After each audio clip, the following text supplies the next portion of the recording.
Sebenarnya kalau tanam benang itu yang jadi masalah adalah kita menaruh sampah di dalam dalam muka kita ini. Pengalaman saya sudah sering melakukan suatu tindakan facelift dan sebagainya itu. Jadi bekas-bekas daripada benang ini terbentuklah yang kita sebut dengan jaringan fibrotik. Jadi mengeras di jaringan situ. Memang benangnya diserap, tidak kelihatan benang begitu, tapi dia diserap, dia menjadi seperti garis-garis begitu, membentuk suatu jaringan fibrotik. Nah, kalau kita pada saat waktu facelift, nah itu jaringan itu kita mesti harus ratain, enggak gitu kurang bagus dia. Tanam benang itu kan terbatas nih. Misalkan di area sini ditarik nih. Dia mau tarik sampai sekencang manapun, dia akan habis ke sini. Kadang saya pernah berapa kali saya operasi facelift itu ya. Benang itu ditanamkan di sini, sampai ke atas sini dia benangnya. Di sini. Jadi waktu kita buka begitu, kita bersihkan sampai ke atas di sini. Karena dia tarik, di sini jadi lipatan-lipatan begitu. Nah, ini sering kadang lipatan kan di dalam rambut, nggak kelihatan. Nah, ini bukan konsep estetika ya, bukan konsep bedah kosmetik ya saya bilang ya. Orang tua janganlah. Sebaiknya saya bilang, karena kan kulit ini sudah elastisnya sudah berkurang ya, terus begitu kita tarik jadinya lucu, dan lagi enggak berapa lama ya, mungkin ya 3 bulan 4 bulan turun lagi. Wah. Jadi untuk lipatan mata ini yang paling sulit saya bilang, paling sulit. Makanya sebelum melakukan suatu tindakan operasi lipatan mata ini ya jangan takut, jangan sungkan-sungkan, tanya ke dokternya dengan kondisi fisik daripada si bola mata ini atau dengan kelopak mata ini, apakah dokternya sudah sering melakukan tindakan. Betul. Ya. Mengoperasi mata kaukus sama dengan mengoperasi mata Asia itu beda. Sampai kita itu punya suatu aturan ya. Ya mohon maaf saya bilang pada saja operasi di tempat lain ini gitu ya. Kadang di Korea, kadang di Thailand. Dia datang ke tempat kita, dok, tolong dong dok, bukain jahitan. Itu pun kita nggak berani. Karena sering kejadian ya. Saya pernah sampai 2 atau 3 kali kejadian ini. Karena kebetulan teman dari istri, teman dari itu ya. Dia minta dibuat jahitan. Waktu buka jahitan tidak ada masalah. Tidak ada masalah sama sekali. 2-3 hari setelah itu terus terjadilah masalah. Infeksi kah? Yang kena itu kita.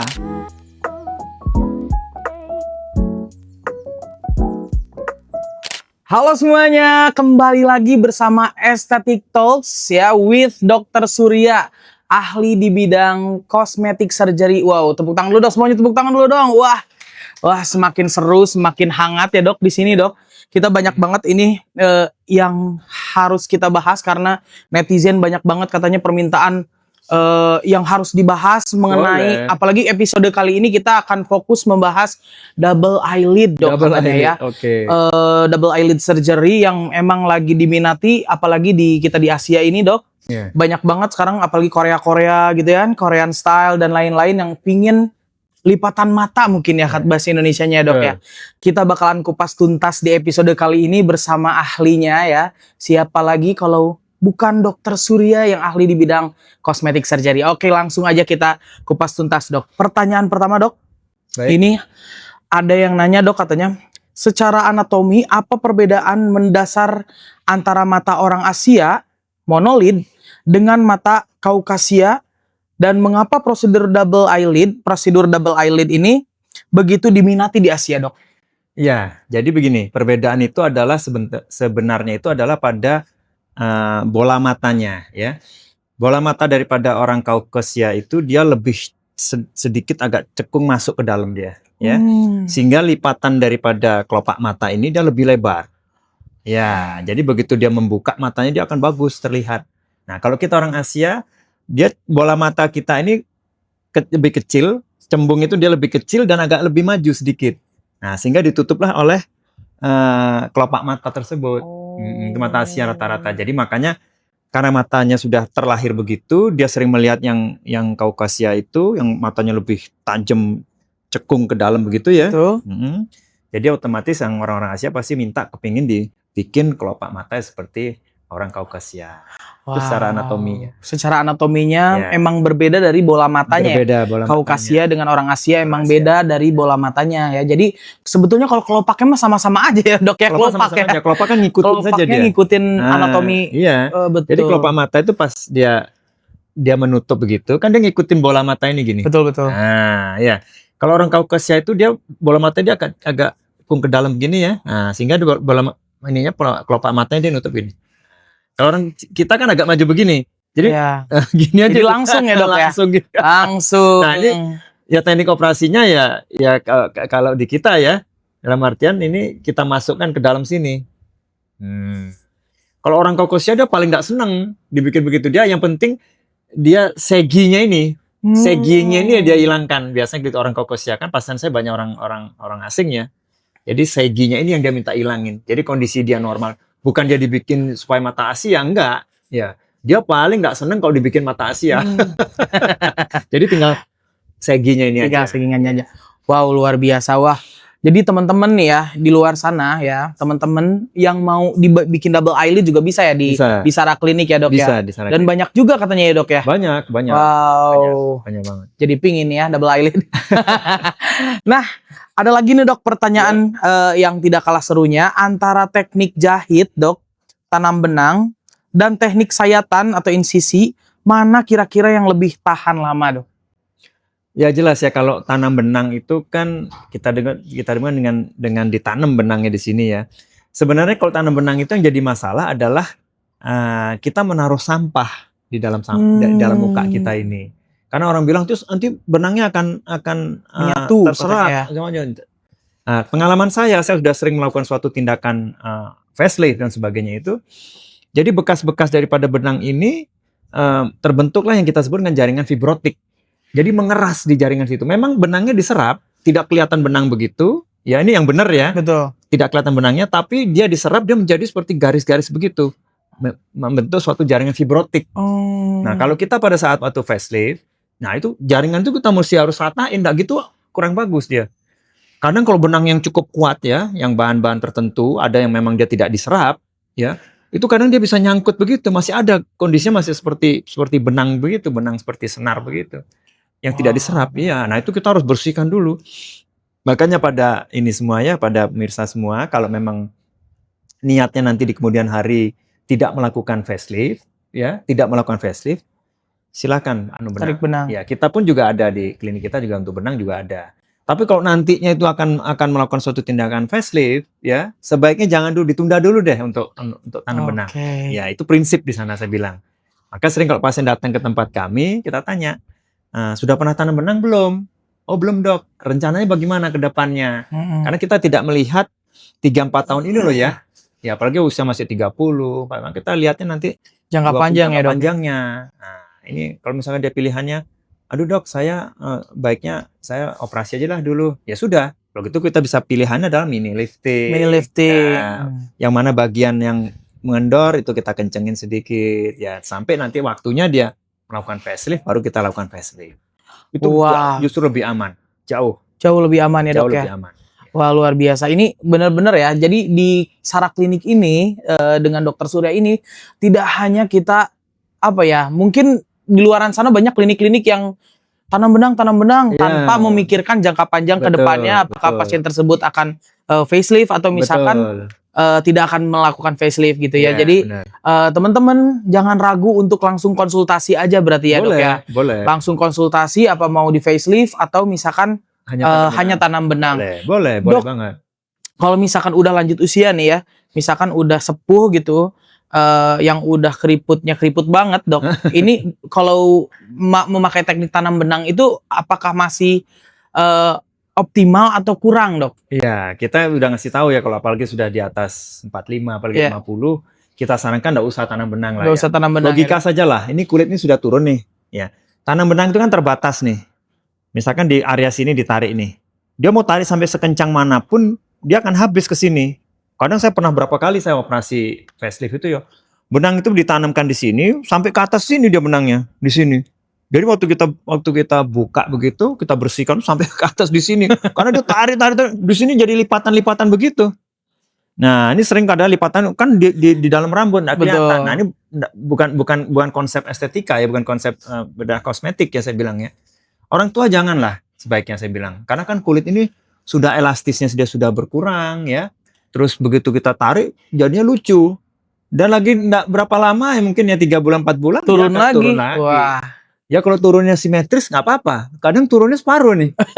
Serius saya bilang. Ya makanya saya berkali-kali saya bicara ya sama pasien itu. Dok, muka saya lama-lama kok kelihatan aneh ya.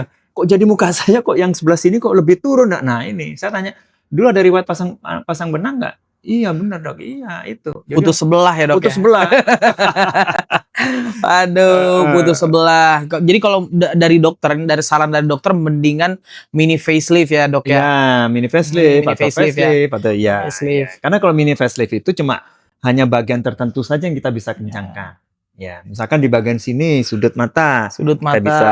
Karena insisinya mini facelift itu tidak lebih besar, cuma hanya mungkin ya sekitar 5-6 cm ya. Ya, itu memang sudah patokan kita mini lifting namanya, mini facelift. Mini lift. Oke, wah luar biasa ya dok. Ini semakin seru perbincangan kita kali ini. Ada lagi nih pertanyaan lagi dok. Menurut dokter nih, usia berapa sih dok? Secara medis dan psikologis, seseorang ini siap melakukan double eyelid surgery dok? Oh, double eyelid itu bisa karena bawaan ya. Jadi memang dia kondisinya kita sebut ada kelainan ya, kita sebut dengan ptosis ya, macam-macam ada kelainan itu, ada grade 1, grade 2, grade 3 ya. Terus kadang juga memang dibutuhkan untuk supaya penglihatan, karena kadang yang saya kemarin dapat pasien umur masih 16 tahun ya, masih 16 tahun itu dia kalau mau melihat tuh begini, berat begitu. Nah, dia ada suatu masalah dalam pergerakan otot daripada membuka kelopak matanya ini. Ya. Kalau keduanya begitu sih enggak apa-apa ya, kita bisa tinggal kita angkat, kita gantung lah istilahnya di sini. Nah, jadi dia niatnya nggak perlu susah begitu, dia gini aja udah langsung dia lebar. Cuman permasalahannya dia waktu menutup mata dia agak sedikit membuka gini. Nah, yang hal-hal begini kita harus jelaskan. Jadi tidak ada patokan, tergantung daripada kondisi si pasien tersebut. Ya, tidak ada batasan umur berapa yang enggak ada. Ya. Tapi kalau dalam artian kok normal ya, dari penelitian saya itu ya rata-rata umur di atas 40 sudah kelopak matanya sudah turun. Oke. Wow, jadi bergantung kasus ya dok ya. Bergantung kasus. Jadi teman-teman kalau misalkan mau diskusi dulu atau misalkan apakah sudah siap untuk tindakan atau belum, jangan malu, jangan ragu, langsung saja konsultasi di Sarah Klinik bersama dokter Surya. Boleh, luar biasa. Dok, ada pertanyaan lagi nih dok ya. Dok, sering kali nih pasien membawa foto K-pop, artis-artis, atau misalkan dia ngefans sama artis tertentu, misalkan yang dia idolakan, dia bawa fotonya nih. Terus tanggapan dokter untuk mengedukasi pasien jika bentuk mata tersebut tidak cocok dengan struktur tulang wajah mereka, gimana dok?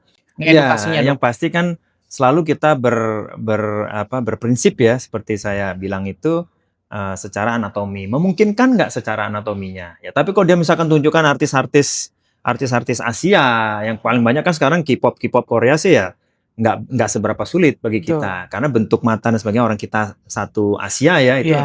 Nah, yang susahnya itu kan saya ada beberapa pasien itu yang dia bawanya itu yang bangsa Kaukos itu, yang matanya dia dalam begitu, sedangkan dia mata Asia, dia minta supaya matanya dalam gitu ya. Bisa, tapi ya memang tidak bisa 100% ya, nggak bisa. Tetapi penampilan kelihatan sih bisa gitu ya, itu bisa dalam artian. Yang penting yaitu secara anatomisnya ya, secara psikologisnya pun ya. Kalau tidak seperti ini, saya bilang ya, ini kasus-kasus tertentu yang perlu bimbingan secara psikologis. Ya, yang dia bawa contohnya itu artis-artis yang memang artis yang Kaukas itu. Jadi kita agak sedikit harus ada pendekatan secara psikologis. Wow, jadi bukan hanya dari pendekatan klinisnya, dari psikologisnya juga sangat diperhatikan. Kalau misalkan teman-teman mau melakukan tindakan di Sarah Klinik bersama Dokter Surya, wah, luar biasa. Pokoknya jangan ragu, jangan bimbang, memilih Sarah Klinik sebagai tempat untuk tindakan mempercantik, memperestetik wajah maupun tubuh teman-teman di sana. Oke, dok, lanjut lagi nih dok. Apa yang wajib dilakukan dan dihindari pasien seminggu sebelum naik ke meja operasi, dok? Ya, sebenarnya sih prinsipnya bukan naik ke meja operasi ya. Di atas meja operasi. Naik, silakan langsung naik ya dok. Silakan aja. Tapi tindakan operasi mungkin dok ya. Jadi macam-macam tergantung jenis operasinya ya. Kalau misalkan yang kita ambil aja yang paling berat ya. Misalkan paling berat itu dalam artian di bedah kosmetik itu seperti operasi payudara ya. Pertama kali seminggu itu biasanya kita melakukan suatu screening ya. Yang datang ke kita itu yang sering melakukan suatu tindakan operasi payudara itu kan pasti satu, dia merasa nih payudaranya kecil ya. dia merasa agak minder dengan Betul. payudaranya, bentuk payudaranya, ya. Terus ibu-ibu yang dia sudah melahirkan, sudah menyusuin, payudaranya sudah mulai Kendor. kendor dan sebagainya. Nah, prinsip yang penting dalam hal ini adalah harus disadarin bahwa ada suatu benda asing yang kita tanamkan di dalam badannya, di dalam payudaranya. Ini harus kita mengerti. Kalau mereka belum mengerti, dah itu kan ya kan biasa dok, kan sudah banyak dok yang berarti dia belum mengerti. Nah, kita harus jelasin ini. Memang banyak, tapi paling tidak dasar-dasarnya adalah ibu harus mengerti atau kakak harus mengerti bahwa ada suatu benda asing di tanah. Nah, sebelum kita naruh ini benda asing, implan ini di dalam payudara itu, kita harus screening, kita harus periksa ini. Ya, jadi esensinya yang awalnya ini, ya inisialnya pertama ini, apakah dia aman apa tidak? Aman dalam artian apakah tidak ada suatu kelenjar yang membesar, yang kita sebut dengan tumor, ya. Terus apakah di kondisi daripada kantongnya untuk kita pasang implan itu apakah cukup memadai dengan keinginan, ya sebagainya. Nah, sering kita diskusikan dari tinggi badan, lebar dan sebagainya itu untuk seberapa yang cocok atau yang wajar. Itu yang paling kita ngasih tahu. Itu untuk persiapan kalau yang paling berat ya. Betul. Kalau mata sih yang penting itu adalah jangan sampai dia tekanan darah tinggi, itu aja. Nah, ini kan usia-usia biasanya usia-usia 50 dan sebagainya itu kan dikatakan sudah agak sedikit beresiko dengan adanya hipertensi, ya. Karena kalau sampai hipertensi otomatis kita mesti turunkan dulu, ya. Karena bisa menjadi suatu pertanda perdarahannya itu yang kita kadang sering bisa tidak kita pantau. Terus habis itu persiapan lagi yang biasanya minum alkohol, ya sebaiknya seminggu stop dulu. Yang biasanya merokok bisa 2-3 hari sebelumnya sudah harus stop dulu. Ya, jadi kebiasaan-kebiasaan buruk itu mesti harus kita pegang. Dan yang penting lagi obat-obatan. Apakah ada obat-obatan yang memang setiap hari diminum? Ya, kita harus tanyakan juga. Nah, selain itu apakah ada alergi obat? Ya, kadang obat seperti antibiotika yang ringan saja dia bisa alergi. Painkiller juga ya, menghilang rasa sakit juga kadang bisa pengaruh ya. Alergi ya. Ya itu perlu disiapkan. Banyak pokoknya teman-teman daripada bingung-bingung ya, daripada bingung-bingung langsung aja konsultasi ya dok ya. Siap. Kira-kira mau mau melakukan tindakan apa dan apa-apa saja yang harus dipersiapkan. Yeah. Nih teman-teman bisa nonton video ini atau misalkan video podcast sebelumnya untuk mendapatkan informasi yang lebih mendalam lagi seputar cosmetic surgery tentunya bersama Dr. Surya. Wah, luar biasa dok. Nah dok, di sini ada juga nih banyak kasus dok yang seseorang ini udah pernah operasi dok, hasilnya gagal atau tidak simetris. Apakah masih bisa diperbaiki melalui revision surgery dok? Ini untuk apa? Untuk lipatan mata apa untuk seluruhnya dalam artian simetris? Karena kesimetrisan itu bisa untuk lipatan mata, untuk hidung, untuk muka, untuk wajah, ya macam-macam dengan teknik tertentu. Kalau untuk lipatan mata pertama dok dan untuk generalnya, ya jadi untuk lipatan mata ini yang paling sulit saya bilang. Paling sulit dok. Makanya sebelum melakukan suatu tindakan operasi lipatan mata ini, ya jangan takut, jangan sungkan-sungkan, tanya ke dokternya dengan kondisi fisik daripada si bola mata ini atau dengan kelopak mata ini, apakah dokternya sudah sering melakukan tindakan. Betul. Ya. Karena mengoperasi mata kaukus sama dengan mengoperasi mata Asia itu beda, tekniknya beda, semuanya beda, bukan hanya sekedar potong gitu saja. Iya. Asal potong ya dok ya. Iya. Kalau misalkan matanya orang kaukus itu pasien saya yang orang Asia, orang bule itu ya, kita terlalu banyak ini ngambilnya itu, ya matanya malah jadi mendelik begitu. Serem jadi, wah itu melotot ya dok ya. Melotot bisa. Nah kalau orang kita, orang Asia, ya agak sedikit lebih banyak lah. Ya. Tapi juga mesti diukur ya, jangan terus main gini. Nah, maka saya bilang operasi pertama ini penting. Kalau revisi pada mata itu sudah sangat sulit. Orang kan sudah diobok-obok lah ceritanya. Iya betul. Iya, saya berapa kali tuh dapat pasien yang sudah revisi itu, aduh saya bilang sampai kita itu punya suatu aturan ya, misalkan ya mohon maaf saya bilang pada misalnya operasi di tempat lain ini gitu ya, kadang di Korea, kadang di Thailand, dia datang ke tempat kita, dok tolong dong dok bukain jahitan, itu pun kita nggak berani, karena sering kejadian ya, saya pernah sampai 2 atau 3 kali kejadian ini, karena kebetulan teman dari istri, teman dari itu ya, dia minta dibuat jahitan, kita buka jahitan, waktu buka jahitan nggak ada masalah sama sekali. 2-3 hari setelah itu terus terjadilah masalah infeksi kah? Yang kena itu kita. Iya. Iya, ini saya sampai pernah kejadian 2-3 kali ya. Nah, setelah itu kita bikinkan suatu aturan di klinik yang bukan kita lakukan suatu tindakan, nggak usah diterima, nggak usah diinin, kita kasih tahu ke adminnya. Karena sangat berisiko tinggi itu, sangat berisiko tinggi. Ya kalau sudah dioperasi di Korea ya sudah, sebaiknya diselesaikan di sana. Betul. Korea, ya. Atau paling tidak dokter di sana sudah memberikan suatu surat pengantar lah ya. Surat pengantar. Ya, jadi apa dilakukan tindakan apa, sebatas apa, ya misalkan terjadi komplikasi atau bagaimana, ya tolong kita dilaporkan dan sebagainya. Nah, itu penting itu. Kayak saya ya, saya operasi pasien dari Australia nih. Dia waktu cuma hanya 5 hari nih, facelift nih. Saya kasih tahu, waduh sebaiknya jangan kok 5 hari. Enggak, dokter saya pokoknya mau operasi sama dokter Surya di sini, dia bilang gitu. Oke, Anda apakah di sana punya GP atau punya dokter spesialis? Karena kalau dokter spesialis di sana pun mereka juga agak ogah, dia mau ngelepas jahitan dan sebagainya gitu loh ya. Kita tanya apakah punya nurse, punya perawat dan sebagainya, atau dokter GP ya, dokter umum dan sebagainya. Dia katakan bisa. Coba hubungin dulu dokter di sana. Mau nggak dia nanti untuk membuka jahitan atau merawat luka itu? Nanti saya bimbing di sini. Nah, biasa saya kasih referensi, saya kasih tulisannya. Saya sampai beberapa ada, karena saking banyak pasien saya di sana itu, saya kasih surat pengantar lah. Yeah. Nah, bahkan dokternya di sana pun atau perawatnya itu malah datang ke tempat kita.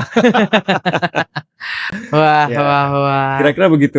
Kira-kira begitu. Jadi emang untuk merevisi hasil yang asalnya bukan dari klinik dokter sebelumnya, lebih baik ada surat pengantarnya dilakukan atau udah dari awal. Mending memilih klinik atau misalkan dokter yang emang sudah teruji terpercaya ya dok ya. Betul. Udah certified dan juga emang jam terbangnya sudah luar biasa banyaknya. Jadi jangan diragukan lagi, dokter Surya ini sebagai emang pelopor di Indonesia ini sebagai cosmetic surgery ya dok ya. Betul. Jadi jangan sampai menyesal baru revisinya di dokter ini ya. Banyak ya dok ya gitu ya. Iya, ini lucu sekarang setahun terakhir karena mungkin sudah banyaknya berkembang ini ya, klinik-klinik kita di Indonesia ini ya. Saya sekarang ini istilahnya jadi terminal. jadi terminal. Mereka sudah melakukan suatu tindakan, datangnya ujung-ujungnya ke tempat saya gitu loh. Waduh, ya sudah mau diapain ya. Ya itulah saya bicara sama staff sama itu semua, ya sudahlah nggak apa-apa, memang kita udah arahnya sudah ke situ ya. Karena kita sudah ya lumayan lama ya, kita sudah 17 tahun ya klinik kita di Bali. Di Bali 17 tahun. 17 tahun. Di Jerman ya dok ya. Di Jerman lagi, iya. Tuh ya, 17 tahun di Indonesia, belum kehitung yang di Jermannya, jadi sudah tidak diragukan lagi. Wah, dok, ini tadi berbicara mengenai revisi-revisi, tapi di dokter juga berarti bisa juga menangani revisi, tapi teman-teman juga di sana yang mau revisi harus minta rujukan atau misalkan surat pengantar kepada klinik sebelumnya. Minimal jujur lah. Minimal jujur lah ya. Kapan dilakukan tindakan operasinya, apa saja yang sudah diinjeksikan atau disuntikkan, apalagi dia tahu tekniknya bagaimana ya. Kalau teknik saya mungkin tidak terlalu detail ya, tapi kalau saya salut sama pasien-pasien orang asing itu ya boleh ya.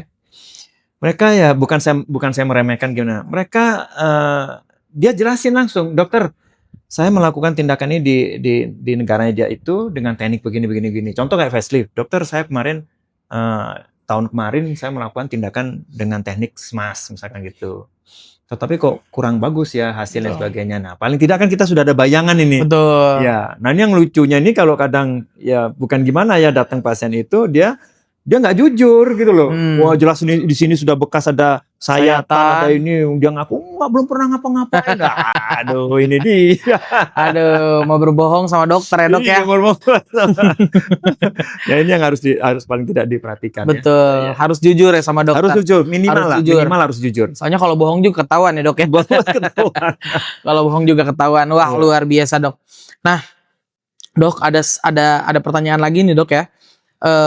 Benarkah makan telur atau daging setelah operasi bisa menyebabkan bekas luka atau keloid, dok?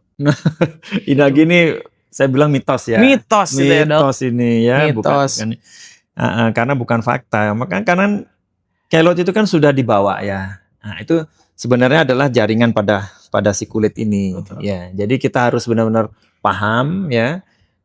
Sering kita kasih tahu atau kita gampangnya begini, dia tanya, dulu pernah ada riwayat operasi tidak, atau pernah jatuh bagaimana, atau sudah pernah luka terus dijahit bagaimana, biasa gitu. Dan memang di daerah wajah ini sih minimal dia lebih sedikit terjadi kasus keloid ya.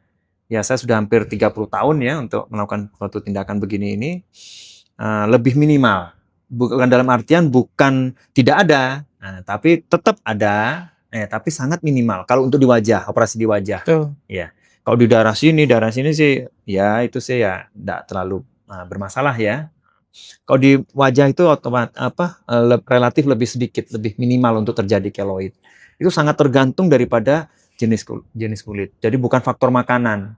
Iya, bukan karena udah banyak makan telur, banyak makan yang ini loh. Yang kemarin saya ada pasien yang ya orang kita ya, itu dok saya kemarin lukanya saya nggak sembuh-sembuh loh dok waktu operasi di dokter itu. Kenapa? Ya karena saya suka makan kepiting dok katanya. Saya bilang ya sebenarnya sih ya jangan makan kepiting, dok kepitingnya bagi saya aja. Nggak ada hubungan sih, saya bilang ya. Betul. Jadi itu mitos ya dok ya. Jadi justru bagus ya dok ya, protein ya dok ya. Iya. Nah itu tapi yang bagus sih memangnya mesti banyak makan vitamin, buah-buahan ya dok ya. Proses penyembuhan itu memang lebih bagus ke sana. Nah ya jadi teman-teman kalau misalkan ada yang bilang katanya keloid yang disebabkan sama telur dan ayam itu mitos ya. Nah tapi biasanya dari genetik ya dok ya. Genetik faktor gen itu. Faktor gen. Emang saya juga ada keloid kayak di kaki gitu kayak keloid itu genetik yang diturunkan dari ibu. Jadi ibu saya juga sama kayak gitu. Kalau misalkan ada luka, misalkan jatuh dari motor, misalkan dari apa, itu jadi keloid. Ternyata saya juga sama, berarti turunan genetik dari ibu ya dok ya. Wah, jadi nggak ada masalah makan dan lain-lain ya dok ya. Itu semuanya mitos. Oke, next ada lagi nih dok ya. Ada kritik bahwa operasi double eyelid surgery menghapus identitas orang Asia nih dok. Bagaimana tanggapan dokter melihat perdebatan ini dari sudut pandang medis dan juga estetika dok? Iya, ini kan sama saja. Ini kan kita ya semacam sudah namanya zaman ya. Betul. Ya, kan kalau dulu sih orang nggak mikir ya, dalam artian nggak mikir mau mesti harus tampilnya cantik atau menarik dan sebagainya. Nah sekarang dengan berjalannya waktu, dengan adanya media sosial dan sebagainya, bisa melihat segampang itu ya, suatu nilai-nilai, suatu estetika, kecantikan itu ya. Ya saya bilang sih ya tergantung kita menilai bagaimana ya. Kalau secara medis sih ya kita sih mengikutin ya. Nah, kita medis mengikuti dalam artian tidak terlalu ekstrim lah ya tidak terlalu ekstrim ya. Ya itu aja sih saya bisa karena terus terang aja sih banyak pertanyaan-pertanyaan juga ke saya itu, dok ya mohon maaf saya bilangnya, dok nanti takutnya nanti nggak diterima sama yang di sana dok. ada kata begitu juga. Yang lucu lagi yang habis operasi hidung nih ceritanya nih, habis operasi hidung ya inilah rubah total lah, memang berubah mukanya gitu. Terus ceritanya terus sejak dia berangkat ke luar negeri begitu, diperiksa di paspor dan sebagainya itu. Sebenarnya kan sekarang paspor sudah pakai scanning semua kan, model semua dari foto ini dan sebagainya. Nah ini kadang petugas daripada immigration itu dia agak sedikit resek lah, misalkan yang kelihatan dia agak cantik atau gimana ya. Ini kembali lagi ke manusianya ya. Wah dilihatin. Kok beda? Wah, sampai pasien saya sampai pulang ya, maksudnya ke klinik saya, dokter saya nggak diterima di imigrasi ini, tolong bikinkan saya surat yang wah nih bener-bener. Padahal kan itu kan mereka foto kan dia dari pupilnya, kan nggak ada berubah ke situ gitu. Ini keisengan aja nih orangnya sebenarnya gitu nih, tapi tetap kita kasihin ininya karena di imigrasi memang perlu ya sampai ganti identitas segala, foto ulang dan sebagainya. Foto ulang ribet ya dok ya. Padahal kan dari pupil juga bisa dikenali memang dari pupil, ya dok ya. Di scanning dari pupil itu memang ya. Itu berarti petugasnya yang masih jadul ya dok. Petugasnya yang masih jadul itu biasanya ya dok ya. Nah dok, wah seru banget ya. Pokoknya perbincangan kita kali ini emang seru banget, apalagi dikupas tuntas oleh ahlinya Dokter Surya ini di Sarak Klinik juga. Teman-teman kalau misalkan mau langsung sekalian staycation di Bali ya, vacation itu langsung aja datang ke Bali ya dok ya, ke Sarak Klinik langsung ketemu sama dokter sama timnya dan konsultasikan apa yang ingin dibuat estetik, dibuat cantik, dibuat menarik tentunya di Sarak Klinik bersama Dokter Surya. Wah luar biasa dok. Dok ini ada pertanyaan terakhir dok ya. Dok apa saran dari dokter bagi teman-teman yang saat ini sedang menabung dan berencana melakukan operasi double eyelid dok? Nah ini bagus nih, bagus banget pertanyaan. Gini, yang penting itu sekarang itu dia mengerti ya. Kalau dalam komposisi daripada wajahnya, ya dia sampai dia menabung berarti niat nih. Betul. Ya kita nggak boleh jangan sampai terus dia sudah sampai menabung terus datang ke tempat kita terus kita tolak. Oh, Betul. ngapain sih mata kamu sudah bagus dan sebagainya. Ini sebenarnya nggak boleh dalam ilmu bedah kosmetik gitu loh. Ya, karena yang kita sembuhkan atau kita benarkan itu kan secara psikologisnya itu yang penting. Ya, Betul. dia sampai niatan begitu kan pasti ada sesuatu yang dia inginkan. Betul. Dia sampai nabung. Banyak pasien saya gitu, dok saya nabungin dok. Mungkin ya sekitar 6 bulan 7 bulan lagi dok. Ya. Sampai dia cerita gaji saya, oh iya nggak apa-apa bagus. Nah itu biasa kita prioritaskan. Nah ada Martin begini. Kalau dia sudah sadar begitu, satu pertama kali ada niat.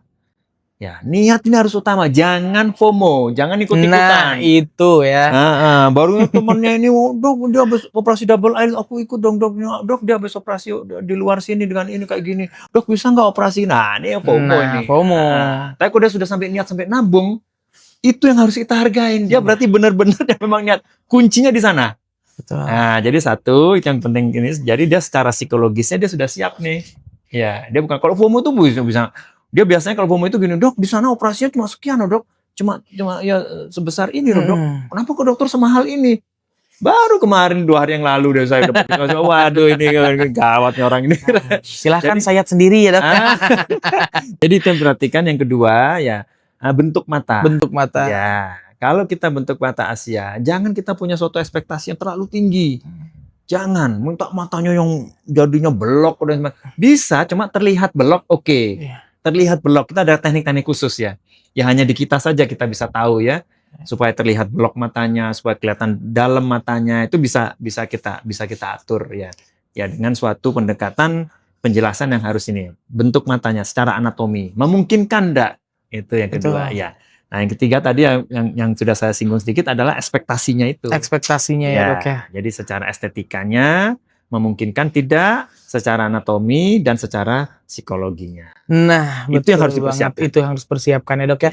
Nah jadi teman-teman mendingan langsung aja konsultasi yang ada niatan ingin mempercantik double eyelid atau misalkan apapun itu boleh langsung konsultasi. Kalau misalkan teman-teman belum nabung, nanti supaya habis konsultasi biayanya keluar. Dok, sepertinya 3 bulan ke depan nih dok. Boleh. Untuk saving dari gaji saya kayaknya 3 bulan juga udah cukup gitu ya dok ya. Boleh banget. Lebih baik yang kayak gitu ya dok ya. Saya paling suka gitu. Lebih baik yang seperti itu. Jadi dia udah ada niatan, terus secara psikologisnya juga dia juga sudah siap.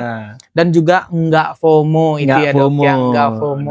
Wah luar biasa. Mungkin dokter terima kasih banyak pada episode kali ini. Kita udah kupas tuntas seputar double eyelid. Jadi buat teman-teman di sana jangan ragu, jangan bimbang untuk memilih Dokter Surya di Sara Klinik untuk menjadi teman mempercantik, memperestetik wajah dan juga tubuh teman-teman. Jangan ragu, jangan bimbang, langsung aja hubungi kontak person dan juga informasi di bawah sini ya. Teman-teman, terima kasih, mungkin cukup sekian dokter. Terima kasih banyak. Kita bakalan kembali lagi pada episode-episode berikutnya. Tentunya bersama Dokter Surya, pionir kosmetik surgery di Indonesia. Terima kasih banyak, sampai jumpa. See you on the next video guys.